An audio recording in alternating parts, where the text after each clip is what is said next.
Celebrities backing Democrats over Republicans is nothing new in the world of politics. This election season gave us the clearest example of this, perhaps ever.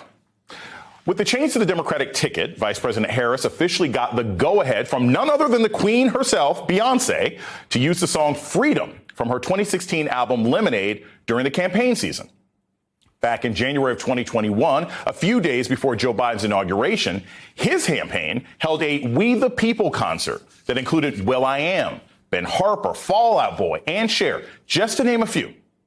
Barack Obama had the Queen of Soul herself, Aretha Franklin, performing at his inauguration in 2009. So there's a pattern here, right?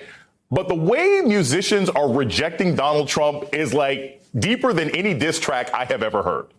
This is a long list of musicians who have told Donald Trump to stop playing their music.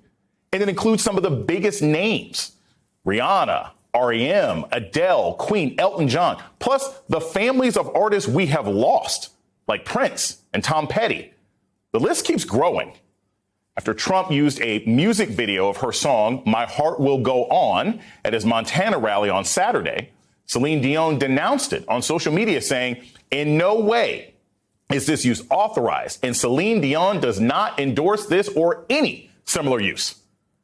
She also pointed out it was quite a choice to use a song tied to the most famous sunken ship in history to talk about your campaign, adding, "And really? That song?" This week, the family of soul legend Isaac Hayes threatened to sue Trump for using the soul classic Hold On, I'm Coming, which Isaac Hayes wrote. The list of artists loudly backing Trump is, on the other hand, much shorter and includes artists like Ted Nugent and Kid Rock.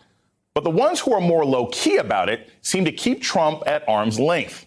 After the assassination attempt against Trump last month, 50 Cent invoked him at a Boston concert. And immediately after, TMZ reports surfaced declaring 50 would be on stage in Milwaukee to play a gig during the Republican convention. But that was news to his camp, and they quickly denied it. Joining us now to discuss is the host of The Readout here on MSNBC, my friend Joy Reid. Joy, thank you so much for joining us this evening on The Last Word. I'm going to start with this because this is fascinating to me. We have artists who want to sort of associate themselves with Donald Trump, but they don't really want him to play their songs. 50 talks about him. Waka Flocka Flame talks about him. Sexy Red talks about him. What is it, Joy, that you think is going on that you have entertainers who want to be near him, but they don't really want their brand completely associated with him? Right. Well, I mean, I think that even people who, for whatever reason, and I couldn't explain to you why some of these artists want to be associated with Donald, or, like him at all, or want to reference him or sort of promote him to their fans.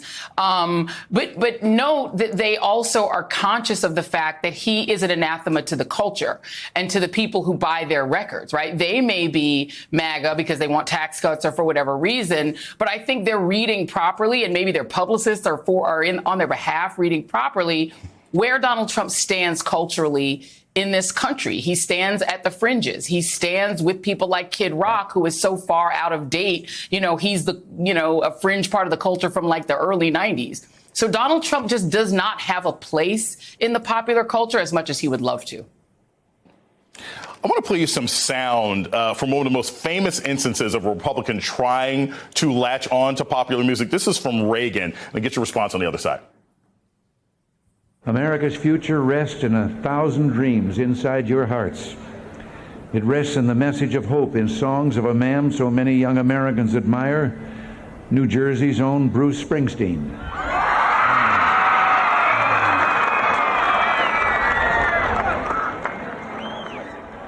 And helping you make those dreams come true is what this job of mine is all about.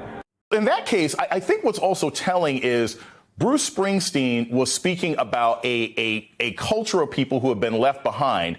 Reagan claimed to be speaking for a culture of people that was left behind, and yet he still didn't want it. Why do you think that was the case even back then? Well, I mean, Bruce Springsteen is very much a Democrat, right? And he is, literally campaigned for Democratic candidates when I was doing politics. He was very much present, around the Obama campaign. So I think his personal politics have always been about the little guy. And he's understood Republicans and Ronald Reagan in particular, remember trickle-down economics, to be really in favor of the super rich. But look, the reality is the presidency, I've said this before, I'll say it again, the presidency is in many ways an avatar for the American people. It's sort of who we are projecting ourselves to the world as who we want to be, how we want to be seen. And so it's not surprising that presidents want to associate themselves with the popular culture, especially in the modern era. But remember, James Brown liked Ronald Reagan. You've had presidents court Elvis Presley. They want to wrap their arms around the culture because they are, in many ways, an ambassador to the world for what America is. The problem for Donald Trump is that there are a lot of people who are looking at what he is and what he represents and saying, I don't want that not only associated with me, with my family, with my children. Right. I don't want to explain that to a kid, but I don't want that to be my avatar. When I interviewed Isaac Hayes III, he was very clear. This is not just about unfair use and having to compensate him for using his father's song. What bothered him is the way that Donald Trump represents himself in the world, the hatefulness, the cruelty, the meanness, the name calling. He doesn't want that associated with Isaac Hayes. He doesn't want that associated with the legacy of a great musician. And so Donald Trump's problem is that he has created a brand that is so hateful and angry at the culture. What Donald Trump and J.D. Vance are angry about is the multicultural ecumenism of what they call the left, but that just means the culture. It's a culture in which people of different races, people of different gender identities, all kind of are an amalgam and are all part of the culture of cool. And they hate that culture. So they can't turn around and say, I want Adele's music. She's like, no. The Beatles folks are like, no. Bruce Springsteen, no. Celine Dion, no. Even Eddie Grant, Earth, Wind and Fire, Everlast. You go through it. Guns N' Roses said no. Nickelback said no. Leonard Cohen said no. Linkin Park. Why they would think they could play these people's music at a concert that's celebrating going back to the 1950s literally makes no sense. Or not at a concert, at a rally. At an events that are celebrating going backwards to before these artists literally were considered even acceptable to a lot of parents. And it's amazing to me. I'm old enough to remember when, like, Brian McKnight, performed at a Republican convention and he survived. But people don't even want to be associated with that now. I want to read you also this quote. This is really fascinating. It's from The Hill, and they reported in June about Donald Trump meeting with House Republicans. And one of the things he said is that Trump was surprised. He was surprised that Taylor Swift didn't want to come out and endorse him because in his mind, he had passed policies that were going to be helpful. What does it say about the bubble that Trump world and Republicans are in that they would even think that? Because I think it's one part to realize that you're not cool enough to get into the building, but it's something else to not realize how despised you are by the people who are dancing inside the club. Yeah, I mean, I think there is a part of the Republican Party and the conservative movement that is like the angry person that can't sit at the cool table. And so they hate everyone at the cool table because they're not sitting there. I think, but, it is, there's something a little bit sad about it, right? I mean, the fact that Donald Trump would have to get rejected by Prince and Queen, two artists who there's nothing about the MAGA movement that would even be welcoming to the individuals who are Prince and the members of Queen. But the fact that they so desperately want to be at that cool table, that they want that culture of cool connection, and they want to be in the door and inside of the club, it does say something about why they hate American culture so much and why they're so against it, because they know that their old-fashioned 1950s send the women back to the kitchen values just don't fit in with that culture.